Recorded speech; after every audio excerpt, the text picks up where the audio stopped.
What if I told you that in the most intimate moment, when walls are down and the soul is wide open, a single sentence, just one, could tattoo itself onto a man's mind forever? That it could shape how he sees you, how he remembers you, and how he defines love, connection, even purpose? Sounds dramatic, right? But pause, because this isn't about seduction, it's about legacy. Now, before you roll your eyes and think, is she really about to get spiritual while talking about sex? Yes, I absolutely am, because in that moment, when his body is inside yours, your voice becomes the echo chamber of his subconscious. And what you say, that one line, can anchor in his memory deeper than any touch ever could. But here's the catch. Most people let that opportunity slip by, mumbling cliches or saying nothing at all. So the real question is, when that moment comes, will you be forgettable or unforgettable? What if I told you that every moment of intimacy holds more power than you've ever been taught to believe? Not just physical power, not just skin against skin or breath against breath, but emotional power, neurological power, even spiritual power. That during those few seconds when your body and his are fused, when time blurs and senses sharpen, there's a hidden doorway that opens, a window straight into his emotional core. And the words you speak in that window, they don't just disappear into the night, they imprint, they burn into memory like a brand. Now, that either excites you or it terrifies you, maybe both. But whichever it is, you can't ignore it, because what's spoken in that suspended space doesn't stay in the air. It lingers in the nervous system, it anchors in the brain, it seeds itself in the heart. Think about it. When someone whispers something deeply emotional in the middle of intensity, whether it's a confession, a truth, or a promise, do you forget it? No. You remember it more vividly than things said at a wedding or on a birthday, or even during a fight. Why? Because the body is wide open, but so is the mind. Dopamine floods the brain, oxytocin releases in waves, and the subconscious becomes hyper receptive. It's like handing your voice a microphone connected directly to his emotional memory center. And you can use it to make noise, or you can use it to make history. But here's the problem. Most people never realize this. They underestimate the moment. They speak carelessly, or worse, they go silent. They miss the chance to plant something unforgettable. Think about that. You're handed this once in a lifetime psychological opportunity, not just once, but over and over. And you throw it away on autopilot, on shyness, on second guessing yourself. And maybe it's because no one ever told you how powerful your voice could be right there in that exact moment. Or maybe it's because you've been trained to believe that intimacy is just a physical experience. But it's not. It's emotional architecture. It's psychological engineering. It's the raw material for memory itself. Now, here's where it gets fascinating. Studies in neuroscience tell us that heightened emotional states make the brain more susceptible to imprinting. That's why you remember the most painful or euphoric moments of your life so vividly. They had intensity. Sex is one of those moments, and not just for men, for both people. But when you speak during that peak moment, your words don't just hit the ears, they get embedded. They become part of the internal narrative. And what does that mean? It means if you say something dismissive, he may carry quiet shame. If you say something powerful, he may carry silent strength. You think you're just talking, but you're wiring belief systems. Now, quick pause, because I can feel the mental brakes kicking in. Maybe you're wondering, wait, so now I need a TED Talk in the bedroom? No, not exactly. I'm not saying memorize a script or overthink every syllable, but I am saying be intentional, be conscious, because what flows out of your mouth in that sacred moment might live in his mind long after you've gone. And that's not a metaphor. That's biology. That's psychology. That's real. Let's get practical. Imagine this. A man is with you. He's in the most vulnerable, most physically and emotionally exposed state he ever allows himself to be. And in that moment, you lean in, not just physically, but energetically. And you say something that speaks to his soul, not just his senses. You tell him he's safe. You tell him he's powerful. Or maybe you say something playful, something that breaks tension and makes him laugh. Don't underestimate that either. Humor is also an emotional anchor. You think he's going to forget the woman who made him feel masculine, seen, relaxed, and amused, all in a moment of raw intensity? Not a chance. That's not forgettable. That's unshakable. This isn't manipulation. This is mastery. This is emotional intelligence. And in a world that's full of surface level seduction, real connection is what shocks the system. It's the pattern interrupt no one expects, but everyone craves. Most men don't even know they're hungry for it until they feel it, until someone breaks through the noise of lust and leaves a mark of meaning. And it doesn't require grand speeches, just a sentence, a phrase, a whisper, something said with presence, with truth, something that echoes. And now here's where the urgency kicks in, because every time you enter a moment of intimacy, that window opens, but only for a few seconds. If you miss it, it closes. And you can't rewind it. You can't re-say what wasn't said. That's why intention matters more than perfection. That's why energy beats eloquence, because it's not about saying the right thing. It's about saying the real thing, the thing that only you could say in that moment to him. And most people waste their entire lives waiting for the perfect time to speak truth, when in reality, the perfect time already came. It came, it burned, and it passed in silence. But imagine what would happen if you stopped waiting, if you started showing up in those moments with courage, with awareness, with power. What if you could be the woman who doesn't just arouse the body, but awakens the soul? What if you understood that one sentence spoken when he's wide open could become a guiding star in the story he tells himself about love, about safety, about worth? Would you still stay silent, or would you step into the mic and say the one thing no one else ever dared to say? Imagine standing in front of someone stripped of all armor, not your clothes, but your walls, your defenses, your perfectly rehearsed responses. You're not trying to impress. You're not trying to seduce. You're not trying to win. You're just there, raw, real, exposed. And in that moment, you feel more terrified than if you were walking into a battlefield. Because unlike physical danger, vulnerability doesn't threaten your body. It threatens your ego. It threatens the story you've built around who you think you need to be loved, accepted, or respected. And yet, what if I told you that very fear is the portal to your greatest power? Let's not sugarcoat it.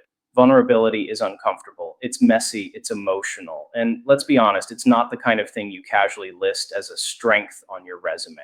Can you imagine? Hi, I'm fantastic at crying in front of strangers and telling people when I feel unworthy. Doesn't sound like a selling point, does it? But maybe that's the entire problem. We've been conditioned to associate vulnerability with weakness, when in reality, it's the deepest kind of strength. Because anyone can fake confidence, anyone can wear a mask, but to let someone see your truth without the filters, without the edits, that requires a level of courage most people never dare to touch. Now, here's where it gets personal. Think about a time when you were hurting, really hurting, but still smiling. You told people you were fine, but inside you were collapsing. You were hoping someone, anyone, would see through the performance and ask the real questions, but no one did. Or worse, they did ask, and you lied anyway. I'm good, just tired. Why? Because the truth felt too dangerous. Because you were afraid that if someone saw the cracks, they'd run.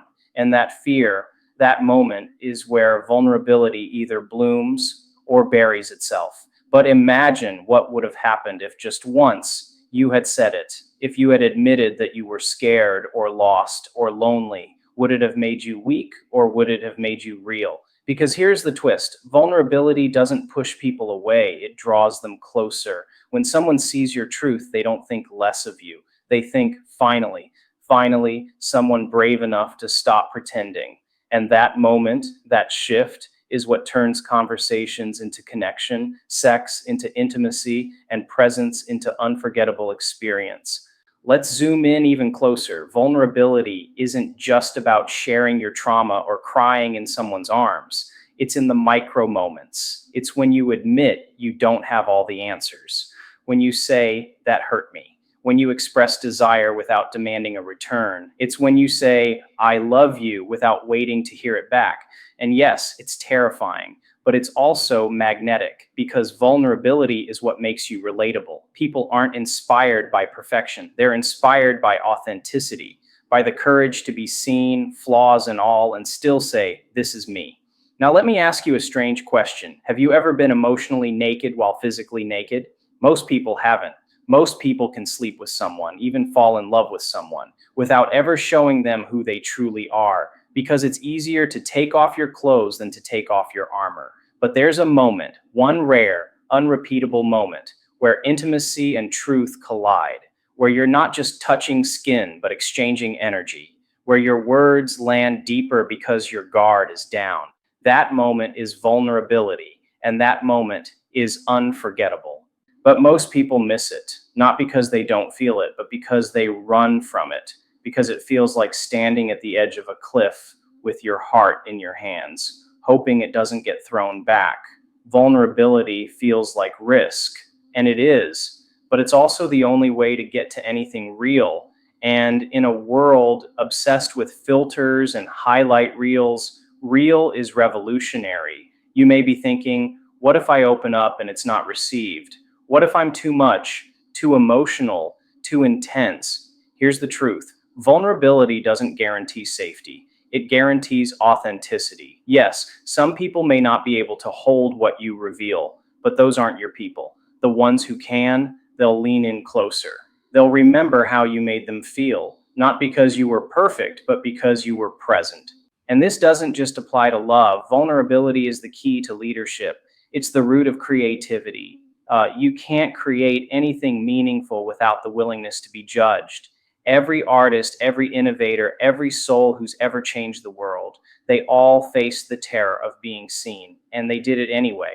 Vulnerability is not about exposure, it's about expression. It's the difference between saying what's easy and saying what's true. You want power? Say the thing no one else dares to say. Admit the fear while still taking the leap. Look someone in the eyes and say, "This is how I feel," even if your voice shakes. That's what shakes people awake. That's what sticks. Because in a world of noise, vulnerability is signal. And most importantly, it's a mirror. When you dare to be real, you give permission for others to do the same. You become the invitation they didn't know they needed. You become the one they remember, not for your perfection, but for your presence. But here's where it gets urgent. The longer you wait to show up fully, the longer you live half alive. You can't experience the full range of life while protecting yourself from pain. You can't numb fear without also numbing joy. And you can't build intimacy without vulnerability. So every time you choose silence over truth, performance over presence, you're not protecting yourself. You're postponing the very connection you crave. How many moments have slipped by while you waited for the right time to speak your truth? How many opportunities have passed because fear whispered louder than your heart? And maybe right now you're thinking of a moment you missed, a conversation you avoided, a truth you swallowed. And maybe you're wondering if you'll ever get another chance to say what you didn't say. Maybe you will, maybe you won't. But here's what I know. If that moment comes again, will you freeze or will you speak? Will you lean in or will you shut down? Will you let the fear win or will you finally let yourself be seen? You ever smell something random, maybe cinnamon or old perfume, and instantly get hit with a memory so vivid it nearly knocks the wind out of you? You weren't even trying to remember. It just came like a ghost from the past, gripping your senses and refusing to let go. That's not magic. That's psychological anchoring. And what most people don't realize is that this power, the ability to create emotional memory triggers, isn't just reserved for scents and songs. You can consciously anchor a moment, a word, a feeling into someone's nervous system so deeply that it becomes unforgettable. The real question is, are you doing it by accident or on purpose? Psychological anchoring is the art and science of pairing emotional intensity with specific stimuli, like a touch, a phrase, a look, so that the brain links them forever. It's how humans are wired. The more intense the feeling, the deeper the groove in the memory. And yet, most people go through life dropping anchors unconsciously, unaware that the moments they're creating will be remembered, not just later that day, but maybe for the rest of someone's life. Imagine how powerful you'd become if you could wield that tool deliberately, if you could intentionally create a phrase or gesture so tied to an emotional high that every time it's recalled, the feeling returns with it. Let's get real. The human brain doesn't remember data, it remembers emotion. You don't remember what someone wore, what they said, or what music was playing in the background, unless it was tied to how you felt. That's why someone can say 10 beautiful things to you and you'll forget nine of them, but you'll remember the one that made your chest tighten or your heart skip. Now think about what happens in peak emotional moments: intimacy, laughter, fear, joy, shock. The nervous system goes wide open, and anything that enters the senses during those seconds becomes encoded, anchored, in a way that no casual conversation ever could. This is where it gets both fascinating and terrifying, because anchoring works whether you're aware of it or not. So if you're unconscious in your interactions, saying things carelessly, touching without presence, showing up with half your energy, you're still anchoring something. But it won't be what you meant to anchor. It'll be confusion or shame or distance. That's the fear we need to face. Not the fear of doing it wrong, but the fear of doing it blindly. Because every moment is planting something. Every touch, every word, every silence, it all leaves a trace. Are you planting clarity or chaos? Now imagine using that awareness as a superpower. Picture this: you're in a moment of intense connection. Emotions are high, time feels suspended, and instead of letting that moment float by, you drop the anchor. You say a phrase with total presence. You pair it with a look, a tone, a physical cue, something deliberate, something real, and just like that, you've wired that phrase into the memory banks of someone's body and mind. From that point on, that phrase won't just be words, it'll be a portal, a way back to the feeling they had when you first said it. Ever wonder why a single sentence someone said years ago can still make your heart race? Why a nickname, a whisper, a certain laugh can pull you straight back into a forgotten version of yourself? That's not coincidence. That's anchoring. And it works best when the emotional state is heightened, when you're in awe, in pleasure, in pain, in vulnerability. The stakes don't even have to be romantic. It could be something your parents said at the wrong time and now it echoes in your head during every failure, or something someone whispered when they believed in you, and now it plays like a soundtrack every time you rise. The key is emotional charge. No charge, no anchor, but once the charge is there, the mind grabs hold of anything in the vicinity. So now the question is, what are you putting in the vicinity of those peak moments? What are you saying while someone is emotionally open? Because their subconscious is recording, and it doesn't wait for you to say, this part's important. It records everything. That's the urgency. You don't get to choose when someone's anchor moment happens. You only get to choose what you bring to it. And here's where it gets exciting, because you can plant anchors that uplift, anchors that empower, anchors that calm the nervous system, restore confidence, create safety, or spark passion. A hand placed over a heart at the right moment can become a lifelong gesture of reassurance. A phrase said during pleasure can become a confidence loop that rewires how someone feels about their worth. One whispered sentence, paired with eye contact and genuine energy, can become a lifelong mantra. Not just words, imprints, anchors. Now take a breath, because I know what you might be thinking. This sounds like manipulation. But let's reset that. Anchoring isn't about control, it's about responsibility. If you know your presence has power, if you understand that your words can echo long after you've gone, then you don't get to use that power recklessly. You must wield it with intention, because you're always leaving something behind, always. And the people who become unforgettable, they're the ones who anchored themselves in emotional gravity, not because they were louder or prettier or funnier, but because they said or did something at just the right emotional altitude, and it landed. And no, you don't have to be perfect. You don't need to plan every word, but you do need to wake up. You need to become aware that energy carries memory. That emotion is the real language, that people don't remember what you gave them. They remember how you made them feel and what was around that feeling, which means you get to choose. Do you leave behind an anchor of connection or confusion?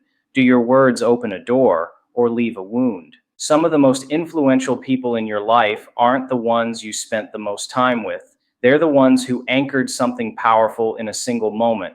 One sentence, one act of belief, one moment of presence. That's all it takes. And sometimes that one anchor is what keeps someone afloat during their darkest hours. It becomes the rope they hold on to, the internal voice that tells them they're not alone, that they're seen, that they're remembered. So ask yourself, what anchors have you planted without realizing it? What anchors are still echoing in your own life from things others said or did? And more importantly, what anchors will you choose to drop the next time you find yourself in a moment that feels electric? The kind of moment where time slows down and everything becomes hyper real? Will you be silent or will you speak? Will you hesitate or will you leave something behind that someone carries forever? Have you ever walked into a room and felt the air shift before a single word was spoken? Like something unspoken had already claimed the space? That's not luck. That's not just looks or charm. That's intentional seduction, not the desperate grasping kind, not manipulation dressed up as romance, but real, conscious, magnetic seduction. The kind that doesn't just touch skin, it touches psyche. The kind that makes someone pause mid-sentence, lose their train of thought, and remember you hours later for reasons they can't fully explain. Seduction, when done with awareness, is not about trying harder. It's about becoming undeniable. The truth is, everyone is seducing all the time, just not always intentionally. Every word you say, every silence you hold, every glance, every exit, it's all saying something. The question is, are you in control of that message, or are you letting it control you? Most people drift through connection on autopilot, wondering why they're not remembered, why their presence fades, why their touch doesn't linger. It's because they haven't chosen to be deliberate. And here's the uncomfortable truth. You don't seduce by chasing. You seduce by holding your presence, your energy, your standards, your mystery, holding the frame while the world spins. Let's reset something right now. Seduction isn't about sex. It's about suggestion, influence, tension. It's about becoming the invitation, not the pursuit. And that starts way before the first conversation. It starts with how you enter a room, the weight of your walk, the stillness behind your eyes, the silent message in your body that says, I don't need anything from you, but I see everything about you. That calm authority is irresistible because it's rare. Most people lead with performance, but true seduction leads with presence. It's the opposite of trying. It's the art of being, but presence alone isn't enough. It has to be paired with direction, with clarity, with intention. Otherwise, it's just static. Intention is what turns chemistry into current. Think about it. You've probably felt attracted to someone before and had no idea why it fizzled out. It's because there was no intention steering the energy, no emotional direction. Seduction without purpose is a spark without firewood. It flickers, it teases, then it dies. But intentional seduction, that's a slow burn. That's fire you feel in your chest, not just your body. That's the kind that can't be replicated or replaced. Now let's talk about the mechanics. Most people think seduction is about adding more words, more compliments, more actions. But real seduction is often about subtraction. It's about what you don't say, the pause before the sentence, the restraint before the touch, the silence that invites curiosity instead of flooding it. The most magnetic people aren't the loudest, they're the most deliberate. They know when to lean in and when to pull away. They understand that seduction is a dance between certainty and suspense, between comfort and tension, between being seen and staying just out of reach. And that balance, it creates obsession, not because you're manipulative, but because you're awakening something primal. You're giving someone the one thing the world rarely offers, the feeling of being chosen, not out of need, but out of deep discernment. Seduction without desperation is a mirror. It shows someone their own longing, their own power, their own fire, and reflects it back with precision. That's why it lingers, because it's never just about you. It's about what you awaken in them. But here's where most people get it wrong. They think seduction means constant intensity, like they have to keep someone in a perpetual state of arousal or fascination. That's unsustainable. Real seduction ebbs and flows. It breathes, it lets people feel the contrast, the softness after the tension, the safety after the edge. That contrast is what builds emotional depth because too much heat burns out. But heat paired with emotional intelligence, that's unforgettable. Now, here comes the cliff most are afraid to walk: vulnerability. Intentional seduction doesn't mean walls, it means precision. It means knowing what parts of yourself to reveal, when to reveal them, and why. Vulnerability is not oversharing, it's not emotional dumping, it's strategic truth. It's saying the right thing at the right moment that breaks down the other person's defenses without erasing your own boundaries. It's what makes the energy personal, relatable, human, because mystery without intimacy is cold, but intimacy without mystery is bland. You need both. You need to leave them wondering, not about who you are, but about what else you see in them. Humor, by the way, is one of the most underused tools in seduction.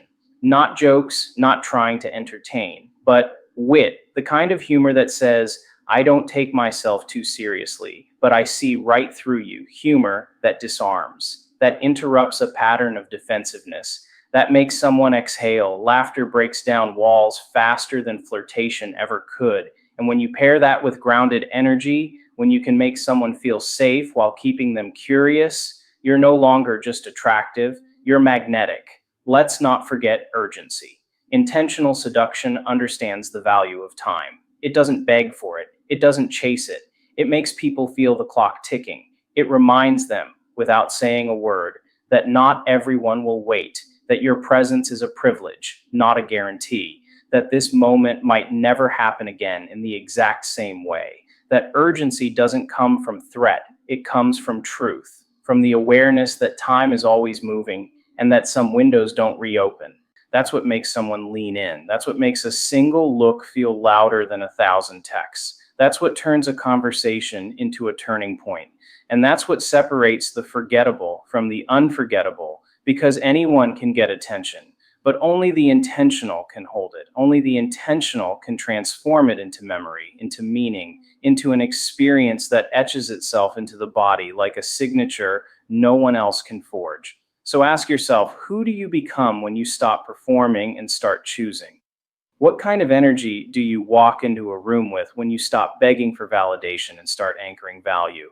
What becomes possible when you stop seducing for approval and start seducing with purpose? What would it look like if your presence became a moment someone couldn't shake? A voice they still hear when everything else goes quiet?